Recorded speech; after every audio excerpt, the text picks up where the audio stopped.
move to the task at hand, and that's to work with our teachers as we proceed into another school year. I pray you had an enjoyable summer. I also pray that your energy level in the fourth quarter will be as strong, if not greater, as it is right now in the first quarter. My presentation primarily is coming from the book titled Critical Images, Critical Issues in Educating Our Youth and Developing Positive Self-Images in Our Children. I believe that the best way to evaluate a society is how well they respect their elders, how well they respect their children, how well they respect their women, and saving the best for last, how well do they respect their teachers? I'd like for you to give a report card on America right now. How well does America respect their elders, their women, their children, and their teachers? I believe that teachers are sacred. Whatever you want to be in this world, you will have to learn that from a teacher. If you want to become an engineer, a computer programmer, a doctor, a lawyer, an entrepreneur, whatever you want to be in our society, you will have to learn that from a teacher. Nothing hurts me more than when a teacher says, or an educator says, I'm just a teacher. It belittles the profession. It devalues how important you are in our society. You should never say again that I am just a teacher. In other parts of the world, in Germany, in Japan, in Ghana, teachers are viewed as sacred. And of course, they are paid accordingly.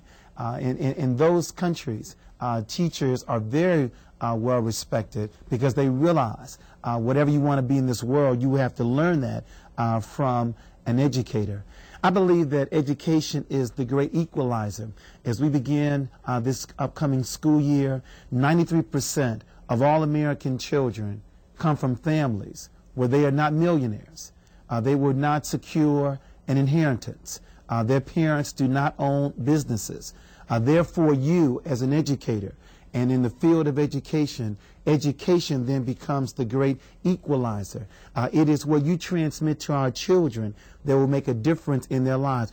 You will determine whether our upcoming class of kindergarten children, when they graduate, whether they will make minimum wage or whether they will make $20 to $50 per hour. Again, education is the great equalizer, and all of this is dependent upon how well you perform your job in the classroom. I'm reminded of a seventh grade student, and unfortunately, his mother died when he was in seventh grade. His seventh grade teacher attended his eighth grade graduation. She inspired him and encouraged him to graduate from high school. She went on to inspire him to attend college, and ultimately he graduated from college. I really do believe that educators can make the difference, and I believe one way that you evaluate your role as an educator, do your children, once they complete your class, do they return back to your classroom? Do they visit you? Do they talk about the impact that you made on their lives? You see, I'm very clear on why I'm your speaker for this morning. It has nothing to do with the bootstrap theory, nothing to do with hard work. It has everything to do with the teachers. I can still call the roll. Even though I went to school in 1866, you missed that, 1866. I can still call the roll. Kindergarten, Miss Avery. First grade, Ms. Collins. Second grade, Ms. Burke. Third grade, Mrs. Peterson. Fourth grade, Mr. Payne. Fifth grade, Miss Allen. Sixth grade, Mrs. Butler. She was so good I skipped seventh grade, went to Mrs. Foote for eighth grade. I had Mrs. Marks for algebra. I had Mrs. Talley for geometry. I had Mr. Jones for trigonometry. Teachers made a difference in my life, and you can make a difference in the lives of our children. There are 5 types of adults in our classrooms. There are 5 types of adults, but the first group are custodians. I believe that in low achieving schools, the most negative room in the school is not where the students are, it's where the teachers are. And in low achieving schools, the most negative room in the school is the teacher's lounge. And we have a large number of custodians in the teacher's lounge. They don't teach, they just hold children. They graduated in 1970, using the same lesson plans 30 years later. And then we have referral agents. They don't teach, they just refer.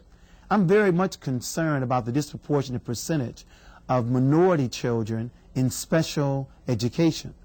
I'm even more concerned that in most school districts, for some strange reason, white females are placed in special education the least, and African American males the greatest. Most principals have told me that 10% of their staff make over 80% of the referrals into special education. I'm even more concerned that the biggest drug dealer in our public schools may not be the mafia, but it may be public schools doping our children with Ritalin. We have 5 types of adults in our classrooms. We have custodians. We have referral agents. Tell me what you see. Reflections of the hopes and dreams.